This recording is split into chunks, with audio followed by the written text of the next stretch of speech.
ఛత్తీస్గఢ్లో బుధవారం అనగా మే 21 ఉదయం జరిగిన భారీ ఎన్కౌంటర్లో 28 మంది మావోయిస్టులు హతమయ్యారు. మరణించిన వారిలో మావోయిస్టు పార్టీ సుప్రీం కమాండర్ అలిపిరిలో చంద్రబాబుపై జరిగిన క్లైమోర్ మైన్స్ దాడి సూత్రధారి నంబాల కేశవరావు అలియాస్ గగన్న కూడా ఉన్నారు. 2012లో 76 మంది సిఆర్పీఎఫ్ జవాన్లను మట్టుబెట్టిన మెరుపు దాడిలోనూ నంబాల కేశవరావుదే ప్రధాన పాత్ర.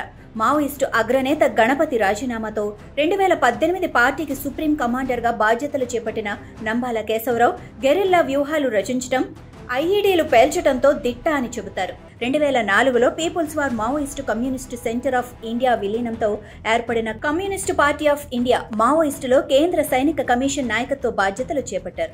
గెరిల్లా యుద్ధ నైపుణ్యాలు, పేలుడు పదార్థాల వినియోగంలో నిపుణుడు.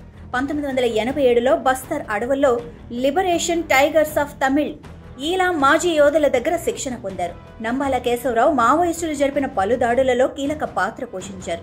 2010లో దంతెవాడలో 76 సిఆర్పీఎఫ్ జవాన్లు హతమైన దాడిలో నంబాల కేశవరావుదే కీలక పాత్ర. ప్రస్తుతం ఛత్తీస్గఢ్, ఒడిశా, మహారాష్ట్ర అడవుల్లో మావోయిస్టు కార్యకలాపాలలో చురుకుగా ఉన్న నంబాల కేశవరావు బుధవారం జరిగిన ఎన్కౌంటర్లో హతమయ్యారు. నంబాల కేశవరావుపై 1,30,00,000 రివార్డు ఉంది. నంబాల కేశవరావు మృతి మావోయిస్టులకు తేరుకోలేని ఎదురు దెబ్బగా భావిస్తున్నారు.